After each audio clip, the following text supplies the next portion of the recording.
What are the themes of Bendy? Ink Machine, Dark Revival, Bendy Nightmare Run. The core things that Bendy is trying to say is coming right after this commercial break. Today's video is sponsored by Temu. Well, I believe that the themes are hatred and how that creates art. You ever had a teacher tell you and your friend to stop talking, so you draw her being hung in Times Square with a cheering mob with pitchforks? Well, we all done it. And that is exactly what Bendy's about.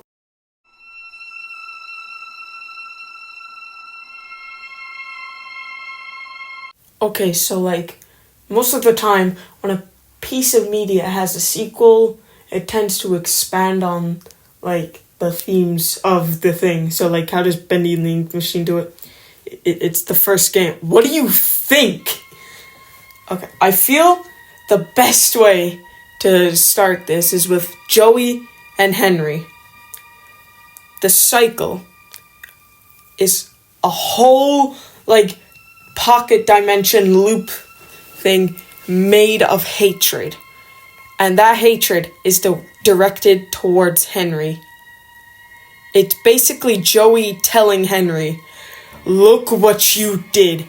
The studio has fallen apart because of you. I hate you."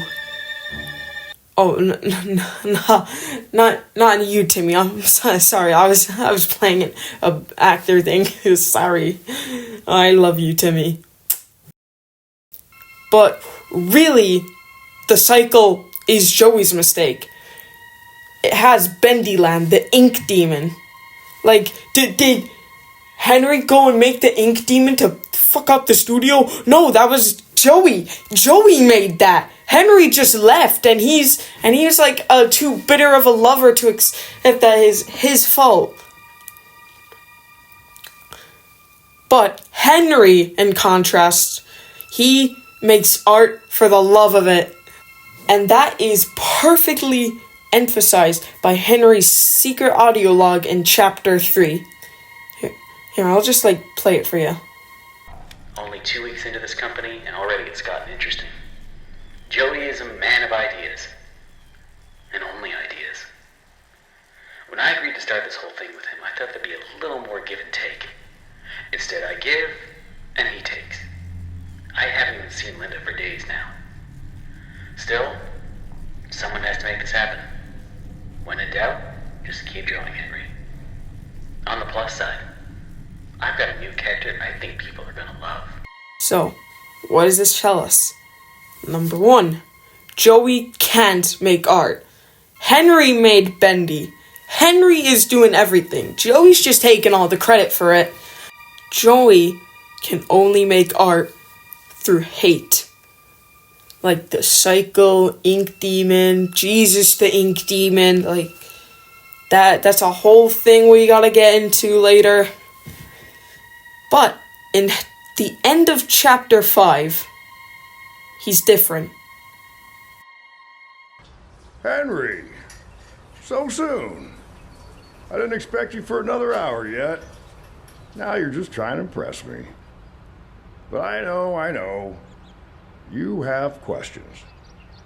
You always do. The only important question is this. Who are we, Henry? I thought I knew who I was. But the success starved me. Nothing left but lines on a page. In the end, we followed 2 different roads of our own making. You, a lovely family. Me, a crooked empire. And my road burned. I let our creations become my life. The truth is, you were always so good at pushing, old friend. Pushing me to do the right thing. You should have pushed a little harder. Joey's hatred towards Henry might have been hatred for himself. The actual reason the cycle was made it was because of his regret. And his ego was too large to admit it. He had to blame Henry. If Henry never left, the studio would have been flying. The budgets would have been lower. People would have come more. I wouldn't have to do all this stupid shit. That's basically Joey's thought process. And at the end of his life, he realizes it. He's there in an apartment, wanting to be something great when he was young. And he's just fallen into this crooked old man, known for only hate, and how he makes it. Susie Campbell does this in a different way. Instead of making art for her hatred of someone else, she makes art through hatred of herself. And who created that hatred for her? Joey! He did kind of replace her with Allison for the voice actor Susie Campbell's.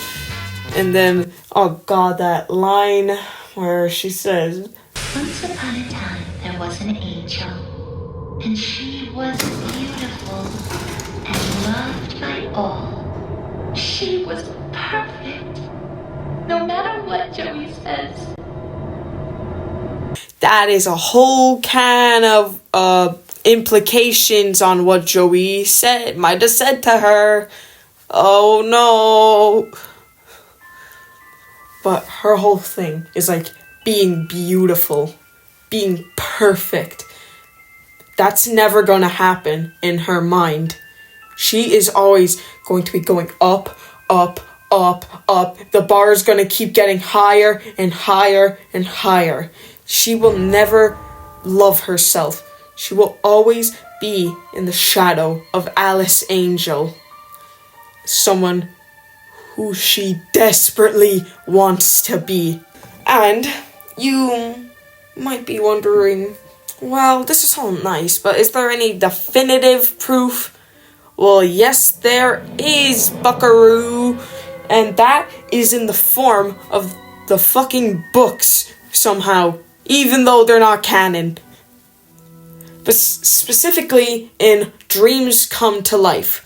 So basically, Buddy washing off magic ink off of his grandfather. Then they have a little chat, and the grandfather's an artist. Let me just read it for you. The next day, there was nothing in me that felt like going to a party. Sad. Tired. Grandpa, I'm sorry. Sorry? No need sorry. No, I was angry at you when you were here. I was angry about the art I didn't understand. Anger is okay. It is? Anger can inspire, make change, make art. Passion. But too much anger? You painted this, didn't you? Too much anger, hate. Anger, inspire. Hate, destroy. Love, fix. Fancy lesson. Saying goodbye is so hard. But I'd find out soon it's even worse not getting to say goodbye at all. You okay? Good heart, good soul.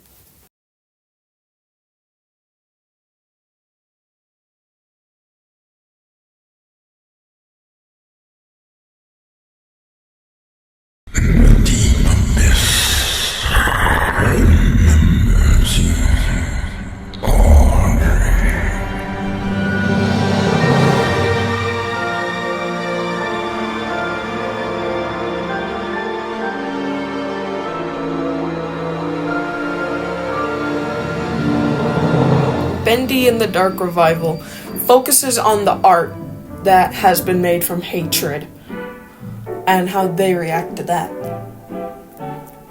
Okay, Wilson is the creepiest guy on the planet. You know, at the start of the game, he jump scares us, then he drowns us. You know, pretty sketchy guy. But Nathan Arch is the sweetest person on the planet. Bro literally revives Joey's legacy. He puts heart and soul in the art of cartoons. And who is Nathan's son? Wilson. So he would be a sweet little boy, but no, he's just consumed by jealousy and envy for his father that makes him hate him. And once we put him in the shredder before the final boss, we see an audio log. I decided to go for a walk this morning. Took a little stroll down to the park. Enjoyed the warm sun for a while, found a quiet bench, even grabbed a hot dog. It's been ages since I've done that. Tessa would kill me if she knew I've been off my diet. When I got back to the office, I stopped by the animation department and said hello to the troops. My gosh, they're getting younger every day. Either that or I'm just getting older. It all made me realize time is moving on. The hard struggles don't seem as dire as they used to. Life has other value. I think I'll go home early today. Maybe I'll even pick up a hot dog for Tessa. This is just proof that Wilson is just a loser. A talentless hack that can't do anything but be in his father's shadows and whining about it. As Wilson is going along and living life, doing everything he can to love. Unlike the Ink Demon's father, who made the Ink Demon out of hatred. He's made from the cycle. The cycle is the embodiment of hate, and he's like the god or king of hate. He takes that on. He chooses to be hateful. And he describes this by, you were born from it. You belong to it. This shows the thought process of the Ink Demon. He's stuck what he was born in. He wants to persuade Audrey, since, spoiler alert, she's also made from the cycle, or like ink. But that's because he doesn't know there's another option. When you're born purely because of someone's hatred, he decides to rule it, to be a god of it. He eats, kills, and he hates everything. Bro is basically just Am. But, speaking of Audrey, let's see how she deals with whole being born of hatred thing. Now, even before we get the twist of Audrey being an ink creature, one of Memory Joey's letters is there, with one very specific line. Things may be dark, but things will illuminate your way. This is obviously you might be confused, but the answer will come its way eventually. But it could also be read as, you were born from hatred, but you can love. Things may be hateful, but things will love your way. That doesn't work grammatically, but please pretend it does. And when Joey reveals her backstory, she doesn't take it too kindly.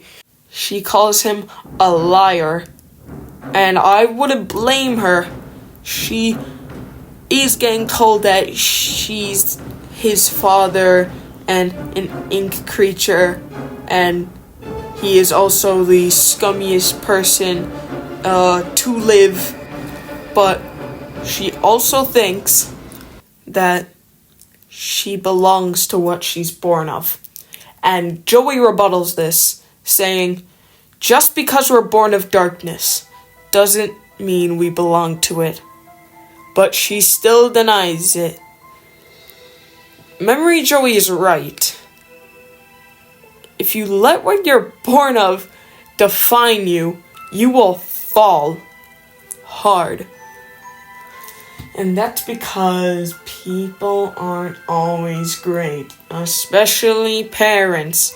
So you can't let those bad parents define you. You have to make your own person.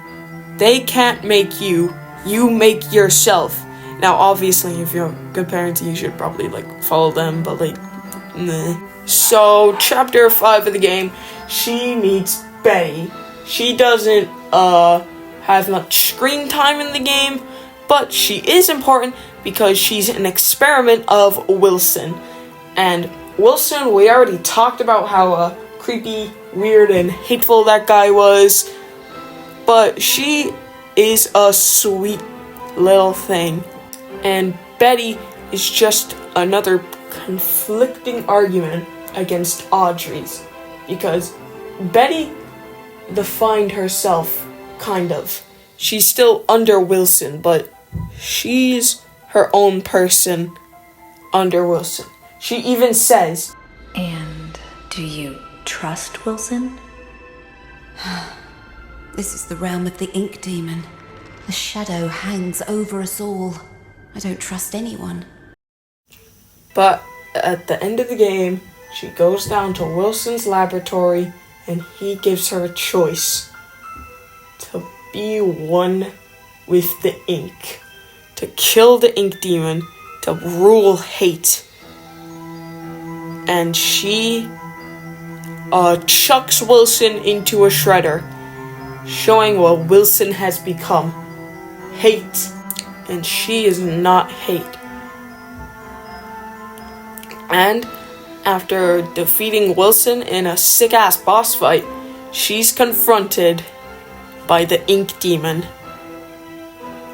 who gives her a choice to join him, become one with the hate, or lie there and die.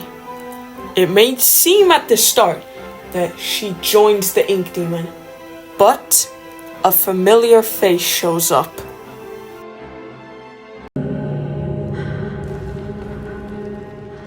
There's always a choice. I know you're in there. Joey is back. He tells Audrey, you don't have to be this monster. You can be your own person.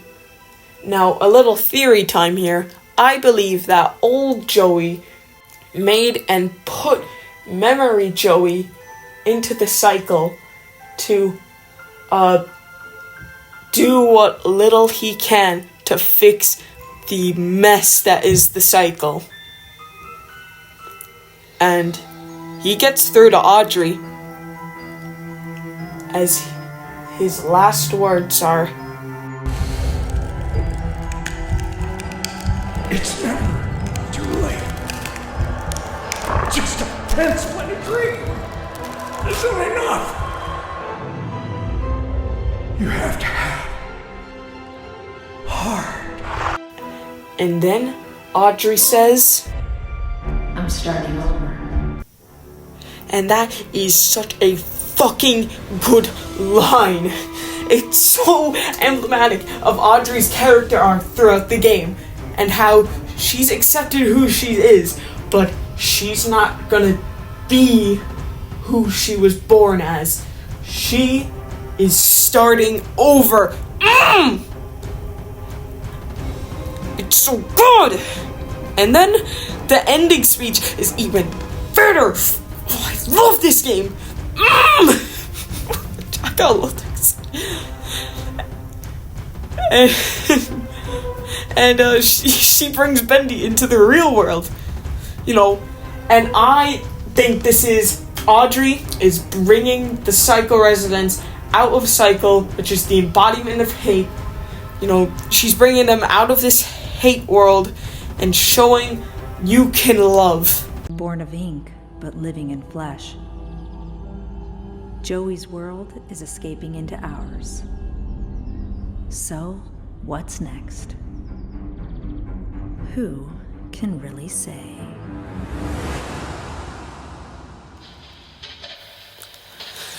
Bendy is a weird world of monsters and crazy deep lore.